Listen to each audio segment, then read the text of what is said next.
নিরাপত্তার জেলখানা তৈরি করেছি।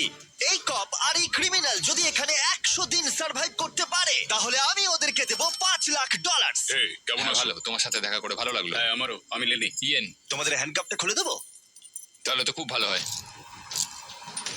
এখন থেকে 100 দিনের কাউন্টার শুরু হলো, আর তোমাদের মধ্যে যদি কেউ এখান থেকে বেরিয়ে যাবার সিদ্ধান্ত নাও তাহলে দুজনেই কিচ্ছু পাবে না। তোমরা বাস্তবে কখনো $5,00,000 দেখেছো? জীবনেও না। না মানে জেল থেকে বেরোনোর পরে আমি $5,00,000 পাবো, সেটা কি কাউন্ট হবে? তুমি কত বছর ধরে পুলিশ? 17 বছর ধরে। আর তুমি কত বছর ধরে আসামি?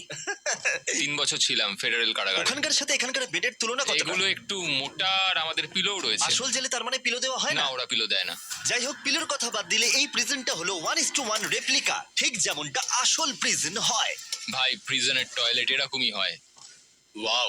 তোমরা দিনে 3 বার খাবার পাবে, প্রতি রাতে একই সময়ে লাইট অফ হবে, আর একই সময়ে প্রতিদিন ঘুম থেকে উঠতে হবে। Good luck. ওটা একদম প্রিজনের মতো এটা তৈরি করেছে।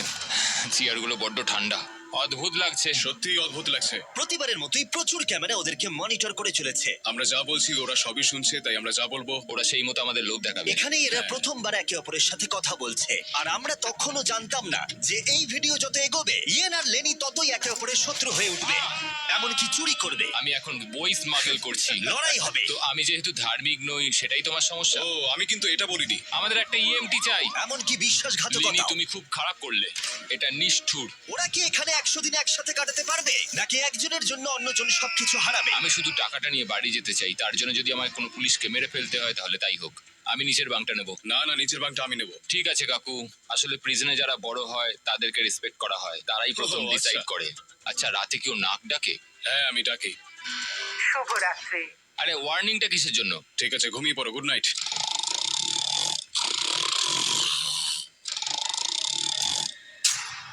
সুপ্রভাত। এটা তো ভোরবেলা। এই লোকটা সারা রাত নাক ডেকেছে। তোমার নাক ডাকার জন্য ঘুমোতে পারিনি। তাই নাকি? হ্যাঁ, আকাশের দিকে দেখে তো মনে হচ্ছে এখন হয়তো সকাল 6টা কি 7টা বাজে। এটা প্রথম রাত ছিল। জিমি, এটা সত্যিই কিন্তু মনে হচ্ছে একটা জেলখানা। আচ্ছা, তোমাকে জিজ্ঞেসই করা হয়নি তুমি জেলে কেন গেছিলে? জালিয়াতি আর অর্থ পাচারের জন্য। তো আমি মিথ্যে বলতে শুরু করি, এর থেকে টাকা নিয়ে ওকে দেওয়া শুরু করি, এবং সবশেষে সবার টাকা হারিয়ে ফেলি, আর সেটা লুকিয়েও যাই। তো আমার মার্কেটে $5,00,000 ঋণ হয়ে যায়। ও আর কাকতালীয় ভাবে ওর কাছে এই ভিডিওতে একই পরিমাণ টাকা জেতার সুযোগ রয়েছে। খাবার সময়। এই প্রিজনে আমাদের প্রথম মিল চলে এসেছে। এই খাবারটা কিন্তু প্রিজনের খাবারের থেকে ভালো। যেন মনে হচ্ছে ইয়েন নিজের বাড়িতেই রয়েছে। এখানটা কিন্তু বেশ আরামদায়ক। আর ওদিকে লেনি এই প্রিজনে খাপ খাওয়ানোর চেষ্টা করছে। আমি সারা জীবন মানুষকে জেলে বন্দি করে রেখেছি, আর আজকে আমি নিজেই। খুব অদ্ভুত লাগছে। আমি কখন ঘুমোচ্ছি, কখন উঠছি, কখন খাচ্ছি, কোনো কিছুই বুঝতে পারছি না। এইখানে এইভাবে থাকাটা আমার জন্য খুবই কঠিন। সুপ্রভাত। ইয়েন আর লেনির সম্পর্ক অতটাও ভালোভাবে শুরু হলো না। আমার মনে হচ্ছে আমাকে মেঝেতে শুতে হবে ওর নাক ডাকার জন্য। বড্ড বিরক্তিকর। আমি আমার বেডটাকে এখানে সেট করলাম, আশা করছি ওর নাক ডাকার শব্দ থেকে একটু রেহাই পাবো। ওদের দুজনের সম্পর্ক ভালো করতে আর ইয়েনের ঘুমের অভাব মেটাতে ওরা দুজনে একঘেয়েমি কাটানোর উপায় বার করলো। ওরা দুজনে বাস্কেটবল হুপ বানালো ওদের বিছানা দিয়ে, এটা কিন্তু দারুণ একটা আইডিয়া। আর সেটাকে পুল আপ বার হিসেবেও ব্যবহার করলো। ফার্স্ট প্রিজনে আমি মোটেও অ্যাথলেটিক ছিলাম না, কিন্তু সেকেন্ড প্রিজনে আমি এটা হয়ে দেখাবো। খুব ভালো। বোঝা যাচ্ছিল ওদের কিছু ওয়ার্কআউট ইকুইপমেন্টের প্রয়োজন। আমি এই জেলখানাকে একটা জিমে পরিণত করতে চাই। তাই প্রতিবারের মতো 10ম দিনে আমি ওদের জন্য একটা অফার নিয়ে এলাম, যাতে ওদের সাহায্য হয়। Officer best reporting. Officer best ডিউটিতে রিপোর্ট করলো। দেখা যাক আমাদের বন্দিরা কি করছে। কেমন আছো তোমরা? ওয়ার্ডেন জিমি, আমি দেখতে পাচ্ছি তোমরা বিছানা ভেঙেছো। আসলে ও রাতে প্রচন্ড নাক ডাকে। নাক ডাকে? তুমি কি নাক ডাকো? হ্যাঁ হতে পারে, কিন্তু আমি বিশ্বাস করি না। তোমাদের কি মনে হয় 10ম দিনের অফারটা কি? পার্সোনাল শেফ, একটা বই, লাইব্রেরি। একদমই নয়, এগুলোর মধ্যে কোনোটাই নয়। উফ, আমার সাথে চলে এসো। এই লকডাউনটা হলো অনেকগুলো রেস্ট্রিক্টেড এরিয়ার মধ্যে একটা, যেগুলো আমি এই গোটা ভিডিও জুড়ে দেখাবো। গার্ড, দরজাটা খুলে দাও। প্রেজেন্ট ইয়ার্ড খোলা হলো। হ্যাঁ, এদিকে। প্রিজন ইয়ার্ডে তোমাদের স্বাগত। আগামী 90 দিন এখানে ফিট থাকার জন্য তোমরা প্রয়োজনীয় সবকিছুই পাবে। আরে এটা তো দারুণ। দিনে 1 ঘন্টা করে তোমরা পেয়ে যাচ্ছ। ইউজ করার সুযোগ একটা পুল আপ বার, একটা বাস্কেটবল কোর্ট, আর এই সবকিছু। এটা পেয়ে গেলে তো সময় খুবই তাড়াতাড়ি কেটে যাবে। ওহ, এই সূর্যের আলোয় বেরিয়ে বেশ ভালো লাগছে। তোমরা কি আমার অফারটা শোনার জন্য তৈরি? হ্যাঁ তৈরি। ঠিক আছে, ভেতরে এসো। ইন্টারোগেশন রুম আনলক করো। Area unlock. ঠিক আছে, ভেতরে এসো। এখানে বসে পড়ো। ঠিক আছে। এখন তোমরা দুজনে দুটো আলাদা ঘরে রয়েছো, একে অপরের সাথে কোনো কমিউনিকেশন ছাড়াই। আর আমার 10ম দিনের অফারটা হলো, যদি তোমরা এই প্রিজন ইয়ারটা ব্যবহার করতে চাও তাহলে তোমাদের প্রাইস পুল থেকে $50,000 দিয়ে দিতে হবে। তোমরা দুজনেই রাজি থাকলে এটা তোমাদের হয়ে যাবে, কিন্তু একটা টুইস্ট রয়েছে। যদি তোমাদের মধ্যে একজন রাজি থাকে আর একজন না থাকে, তাহলে তাও তোমাদের $50,000 দিতে হবে, আর সেখানে একজনই এই গোটা ভিডিও জুড়ে প্রিজন ইয়ার্ড ব্যবহার করার সুযোগ পাবে। আমি এটা একদমই আশা করিনি। তোমরা 10 দিনে এই প্রিজনে একে অপরকে জানার সুযোগ পেয়েছো, কিন্তু তোমরা কি প্রেডিক্ট করতে পারবে অন্যজন কি বেছে নেবে? ও মাই গড। এটা কঠিন সিদ্ধান্ত, কারণ আগামী 90 দিনের জন্য গুরুত্বপূর্ণ। আমি কি করব কিছুই বুঝতে পারছি না। তোমায় একটা সিদ্ধান্ত নিতেই হবে, না হলে আগামী 90 দিন তোমার কিন্তু টিকে থাকা মুশকিল হবে। আমার কাঁদতে ইচ্ছা করছে। ঠিক আছে, তোমরা দুজনেই সিদ্ধান্ত নিয়ে নিয়েছো। এরা দুজনেই জানে না একে অপরে কি সিদ্ধান্ত নিয়েছে। তুমি বলো আগে, আমি হ্যাঁ বলেছি। তুমি কি সিদ্ধান্ত নিয়েছো? আমি ওকে বলিনি। আমিও হ্যাঁ বলেছি। আমি জানতাম এটাই হবে।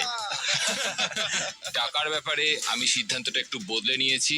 আমি এখানে যতটা সম্ভব আরামদায়কভাবে থাকার জন্য টাকা খরচ করতে রাজি আছি। এমন কোনো সুযোগ যেটা আমাদের পরিস্থিতিকে বদলে দিতে পারে সেটা আমাদের হাতছাড়া করা একদম উচিত নয়, কারণ শেষ পর্যন্ত টিকে থাকার জন্য এটা খুব প্রয়োজন। এখানে আমাদের অনেকটা সময়ও কেটে যাবে। সুপ্রভাত। সুপ্রভাত।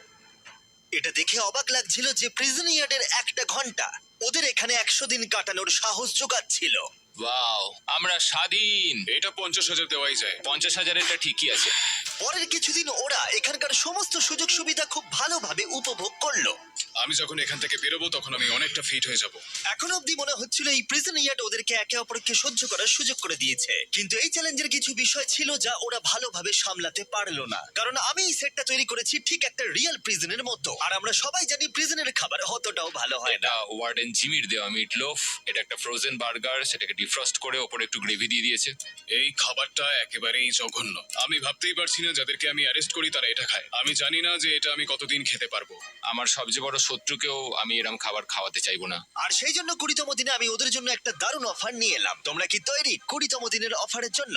হ্যাঁ হ্যাঁ, তৈরি। তোমাদের মধ্যে একজনকে দুজনের জন্যই একটা সিদ্ধান্ত নিতে হবে। তোমাদের মধ্যে কে তাহলে সেই সিদ্ধান্ত নেবে যা দুজনকেই মানতে হবে?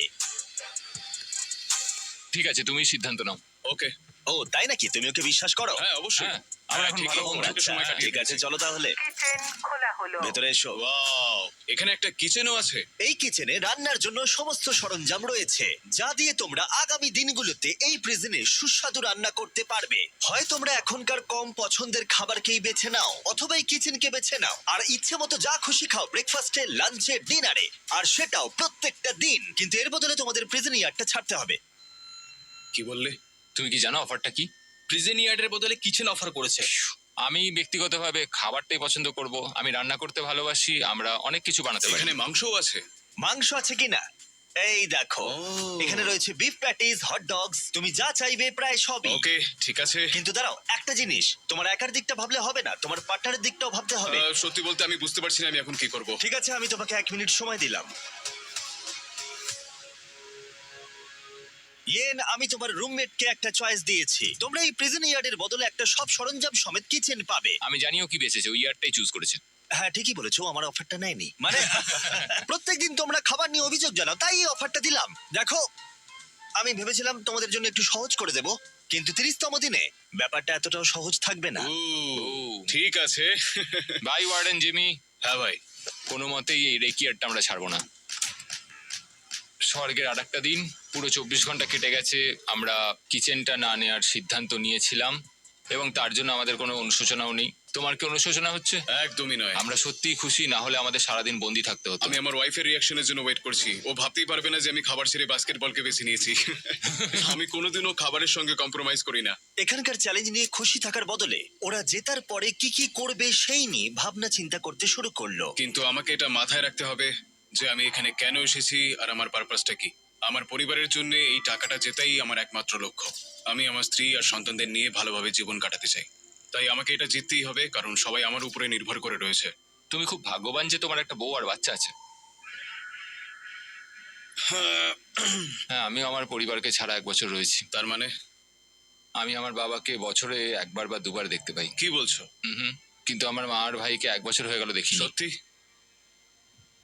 হ্যাঁ, আর কি বলি। যেহেতু ইয়ার্ডের সময়সীমা সীমাবদ্ধ, কখন বেরোতে পারবো? তাই পরের চ্যালেঞ্জের আগে ওরা এখানে ক্রিয়েটিভ সময় কাটানোর উপায় বার করলো। এটা একটা কেচাপ ডজ বল। চলে যাও এখান থেকে। আমাদের একটা ইএমটি চাই, আমাকে সাহায্য করুন অফিসার। আমি কি বাঁচবো? আমার নিঃশ্বাস বন্ধ হয়ে যাচ্ছে। আমাদের বন্দিরা এই প্রিজনের মধ্যে 30টা দিন কাটিয়ে ফেললো। দেখা যাক ওরা কি করছে। কি খবর? এই ওয়ার্ডেন জিমি, তোমরা 1 মাস কাটিয়ে ফেললে, কেমন লাগছে? ভালোই লাগছে। তোমরা এবার ভেতরে চলে এসো। এই প্রিজনে নতুন একটা এরিয়া আমরা আনলক করতে চলেছি, আর সেটা এক্ষুনি। লাইব্রেরি আনলক করো। তুমি মজা করছো? লাইব্রেরি আনলক ও হলো। কি বলছো কি? হ্যাঁ সত্যি, এখানে প্রচুর বই রয়েছে। এখানে ম্যাগাজিন আরে রয়েছে। আরে একটু দাঁড়াও, একটা টুইস্ট আছে। এই লাইব্রেরির অ্যাক্সেস 100% ফ্রি, কিন্তু এই অ্যাক্সেস একজনই পাবে। উফ, পরের 70 দিনের জন্য তুমি মজা তোমাদের করছো মধ্যে এবার। একজন ভেতরে গিয়ে পড়াশোনা করতে পারবে, কিন্তু অন্যজন পারবে না। ও প্রত্যেকদিন 1 ঘন্টা করে? আর বইও বাইরে আনা যাবে না? না, বাইরে আনা যাবে না, ওটা একেবারেই নিষিদ্ধ। আচ্ছা, কি কেমন ধরনের বই আছে এসো ভিতরে? এসে দেখে যাও, এখানে প্রচুর বই রয়েছে। এখানে বাইবেলও রয়েছে। এই দেখো, এই বইটাই আমাকে টিকে থাকতে সাহায্য করবে। আমার এইটারই দরকার ছিল। এই কম্পিউটারটা এখানে কিসের জন্য? তুমি ওটা রেখে দাও। ও। ও বই চুরি করবার চেষ্টা করছে। এটাতে টেট্রিস আর মাইন্ড সুইপার খেলা যাবে। এখানে আরো কিছু বই রয়েছে। ও ভাই, এটা কঠিন হবে। আমার কিচ্ছু বলার নেই। এবার তোমরা বাইরে এসো, আমি তোমাদের কয়েক ঘন্টা সময় দিচ্ছি একে অপরের সাথে কথা বলার জন্য। ভেবে ডিসিশন নিও। আমি এটা খুশি নই একদম। তোমরা কি বই পড়তে এতটাই ভালোবাসো? কখনো জেলে থেকেছো? না, কখনোই না। আমরা এখানে মরে যাচ্ছি। ঠিক আছে, 2 ঘন্টা পরে এসে তোমাদের সিদ্ধান্ত জানবো। মিস্টার বিস্টের প্রিজনের মধ্যে কোনো একজনকে সাফার করতেই হয়। যাই হোক, আমাদের প্রতিবারের মতনই নিজেদের মধ্যে কথা বলে এটার সিদ্ধান্ত নিতে হবে। আমি চাই না এতে কোনো ঝামেলা হোক। আমি যাবার পরে ইয়ান আর লেনি একে অপরকে এড়িয়ে যাচ্ছিল। কি করব এখন? আমার এই অফারটা ওদের কাছে যন্ত্রণাদায়ক ছিল। আমার চোখের সামনে লাইব্রেরি। আমার ওখানে কোনো বই চাই না, শুধুমাত্র একটাই বই চাই। আমাদের একটা সিদ্ধান্তে তো আসতেই হবে। আমরা চুপচাপ বসে থাকতে পারি না। এই লাইব্রেরিটার মাধ্যমে জিমি বিবাদ তৈরি করার চেষ্টা করছে। তোমার মাথায় কি চলছে? তুমিই তো এখানে দার্শনিক। দেখো, এটা আমাদের নেওয়া ছাড়া তো আর কোনো উপায় নেই। হ্যাঁ, এটা নিতেই হবে। এটা আমরা ফ্রিতে পাচ্ছি, কিন্তু প্রশ্ন হলো এটা কে নেবে? দাঁড়াও, আমি আগে একটা বাস্কেট করে নিই। দেখো, আমরা এত দূর যা ডিসিশন নিয়েছি তার সবকিছুতেই আমি খুশি। আর আমি এবারে তোমাকে সিদ্ধান্ত নেবার সুযোগ দিচ্ছি, কারণ আগেরবার তুমি আমাকে সুযোগ দিয়েছিলে। ও সরি। কি করব বুঝে উঠতে পারছি না। লাইব্রেরির সিদ্ধান্তটা লেনি ইয়ানের ওপরে চাপিয়ে তো দিল, কিন্তু লেনি একটা বিষয় চিন্তা করা থামাতে পারছিল না। আমি শুধু আমার বাইবেলটা চাই। আচ্ছা, তুমি আমাকে সত্যি করে বলো যে তুমি ওই লাইব্রেরিটা ঠিক কেন নিতে চাও? আসলে 100 দিন থাকার জন্য আমার যেটা দরকার আমি সেই মতোই বলেছি। তাহলে তুমি এখানে 100 দিন থাকবে আর আমি থাকবো না। তুমি লাইব্রেরিটা তো চাইছো কেন? একমাত্র বাইবেল আমাকে বাকি 70 দিন এখানে টিকিয়ে রাখতে পারবে, সেই জন্য আমার লাইব্রেরি চাই। তো যেহেতু আমি ধার্মিক নই, সেটাই কি সমস্যার? ও না, এটা আমি একদমই বলিনি। আমার মনে হচ্ছে তুমি বিনা কারণেই এবার আমার ওপর চোটপাট শুরু করে দিয়েছো। তাহলে কাউকেই বই নিতে হবে না? তুমি যদি তাই চাও তাহলে তাই হোক, ঠিক আছে। হ্যাঁ, তাই হোক, কিন্তু পরে এটা নিয়ে তোমায় আফসোস করতে হতে পারে। সত্যি কথা বলতে পুরো ব্যাপারটা এবার হাস্যকর হয়ে উঠছে। দেখো, এবার তুমি কি করবে পুরোটাই তোমার বিষয়। আমার মনে হয় আমাদের ওয়ার্ডেনের সাহায্যের প্রয়োজন। মনে হচ্ছিল ওরা দুজন কিছুতেই একমত হতে পারছিল না, কিন্তু এদিকে সময়ও শেষ হয়ে এলো। ঠিক আছে, তোমাদের সিদ্ধান্ত এবার জানাতে হবে। তাহলে তুমি নাকি তুমি আগামী 70 দিন প্রতিদিন 1 ঘন্টা করে লাইব্রেরি ব্যবহার করার সুযোগ পাবে। জিমি, সত্যি কথা বলতে